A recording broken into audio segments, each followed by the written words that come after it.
All nation states owe their existence to a monopoly on violence, but only a dying nation is forced to expose that fact. The United States is a nation in its death throes.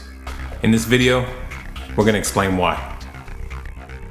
During times of stability, there are three monopolies that maintain the power of the state. Three pillars of power that all governments depend on. 1, the control of ideas and belief. 2, the control of money and finance. And 3, the monopoly on violence.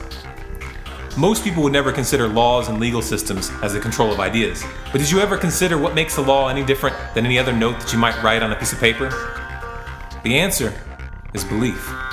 The belief in the legitimacy of a government and its subsequent right to impose limits and requirements on the behavior of the people is all that gives written law the illusion of power. I know what you might be thinking, but the police enforce those laws, and if I don't comply, they throw me in a cage. Indeed they do, but why? Why does a policeman feel that he has the right to do this? Why does the average citizen feel that they have the obligation to comply? And why does the rest of the population feel that they don't have the right to stop the man with the badge from grabbing a citizen and putting him in jail? It's because the policeman, the citizen, and the rest of society are mesmerized by their belief in authority. It all comes down to belief. The control of belief is actually the linchpin that makes the other three monopolies possible.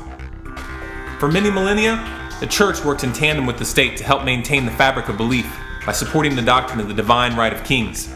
Today, that role is filled by the media and the education system. Television has become the temple of the 21st century. Newscasters, the priest, selling us the divine right of the state in the guise of democracy, and state-run schools complete the job by teaching a philosophy that legitimizes state violence without ever questioning the moral foundations of that paradigm. But this situation is rapidly changing. The US government's aura of legitimacy has been severely tarnished, and the awareness of that stain is spreading like a virus throughout society as more and more people turn away from the mainstream media. The control of belief, which has for so long been used to lend support to the power elite, is rapidly slipping from their hands. They've lost control of the dialogue. This is why the government keeps trying to get control of the internet. In the United States, as is the case in the majority of the world, the control of money is no longer held by the government. This power was handed over to the Federal Reserve in 1913, and the Federal Reserve is owned by a conglomerate of the most powerful private banks in the world. By giving the power to coin money to private banks, a new branch of government was created, one that is not at all accountable to the people, and which cannot be voted out of office. This is the essence of fascism, the merger of corporate and government power. But what is money anyway? We can talk about the technicalities of what a dollar is today, and how it is essentially a unit of debt, backed by nothing, created out of thin air. And we can discuss what it used to be, but what is the underlying principle? What is the common denominator between paper money, digital money, metal money, and the cacao beans used by the ancient Mayans for money? The answer, once again, is belief. People give their labor and their goods in exchange for money because they have faith that they will be able to use that money to obtain labor and goods from others in the future. It is this faith that actually creates what we call value. However, the belief that a unit of currency is valuable can only be maintained if certain conditions are met. Either the substance itself has to have some inherent usefulness, as was the case for cacao beans of the Mayans, or there must be something that creates an artificial demand for the currency, such as forced taxation. In the case of the US dollar, the fact that oil can only be purchased in the global market using US dollars creates this artificial demand on the international level. But this is a topic in and of itself. In either case, the quantity of the currency must not grow too quickly, or forces of supply and demand will cause the perceived value to drop. Outside the petrodollar anomaly, forced taxation is the primary method used by states to generate the artificial demand for the official currency. Without the official demand that taxes be paid in a specific currency, communities would have nothing preventing them from creating their own currencies, which cut out the banker middleman. Forced taxation seems non-violent to most people because they choose to comply. However, most people aren't aware of the fact that they're making a choice by complying. They have come to believe that compliance is an obligation. But this is just another example of the control of belief making violence unnecessary in most cases. However, if one refuses to comply with these taxes, what happens? Agents of the state come to put you in a cage. They don't do this for financial reasons. Imprisoning tax resistors costs the state many times more than they could ever hope to recover. They put you in prison to make an example out of you, and to strike fear in the hearts of all those who might be thinking of doing the same. So you see, the states actually use the monopoly on violence to maintain the control of belief and the control of money. And the flip side of that equation is also true. It's circular. Essentially, the three pillars of power all lean in on each other, and if any one of them is removed, they all come falling down. The monopoly on violence has also been blurred in the United States as military defense contractors such as Blackwater operate private armies in theaters of war and domestically, as was the case in Hurricane Katrina. The use of mercenaries is nothing new. It's a practice as old as prostitution, and almost as dignified. But what is new is the immense financial power and political influence that these mercenary armies and the military-industrial complex in general has accumulated.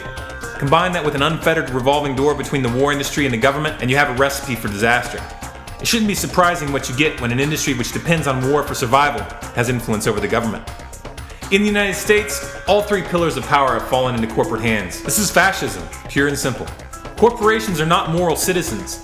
Their only interest is the bottom line. As such, the rule of law has been brushed aside. From the perspective of a multinational corporation, such details are just pesky obstacles. But this trend towards corruption has consequences. It has eroded the faith and belief of the people in the legitimacy of the government. It has led to rampant looting of the treasury, massive money printing, and a national debt of over $16 trillion and growing faster by the day. Just the financial aspect of this equation is enough to guarantee a collapse. At this point, it cannot be fixed, but it can be prolonged, and that's why we're seeing these endless wars. These are desperate attempts to maintain American global dominance and to prevent a move away from the dollar. In summary, fascism has corrupted all three pillars of power in the United States, and as a result, those pillars are crumbling. Those that are running the system can see this. They can see it and they're scared, because they know at this point, there's nothing they can do to put Humpty Dumpty back together again. All they have left is a monopoly on violence, and that monopoly is not complete. The founders of the United States wanted to make sure that the government had to share that power with the people, hence they created the Second Amendment. How then is a corrupt government which has abandoned the rule of law and the aura of legitimacy that came with it to hold on to power as the house of cards comes tumbling down? The answer should be obvious. They have to take away the counterbalance of the Second Amendment, and that's exactly what they're trying to do.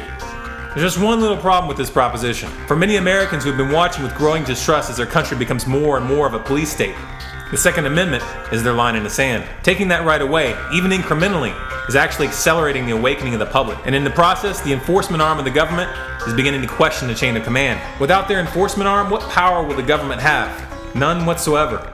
That's when the current system will draw its final breath, and the people will be left to decide how we're going to rebuild. But it's important to understand here that the state is not going to go down without a fight. They see the shift in ideas. They see the growing resistance to their dominance. And they see us reaching out to the police and military. They see the police and military that are waking up in droves. The scores of sheriffs that have already begun publicly stating that they will not allow the enforcement of new gun laws in their county. That's why in places like the West Point Military School, they're attempting to categorize anti-federal government activists in with terrorists. It's a desperate move, one that could backfire, but we can't afford to be passive and hope that it backfires. We have to make sure that it backfires. We have to keep up the pressure. We have to keep reaching out to the police and military, reminding them of the oath that they took to defend the Constitution and what that means. It may be that we could do better than the Constitution. It may be that a higher document could someday be written that adheres to the non-aggression principle. But the simple fact of the matter is that we will never get that chance if we allow our nation to slip into an overt dictatorship. We must preserve the Constitution into the collapse so that the people will have the power to dictate what comes next.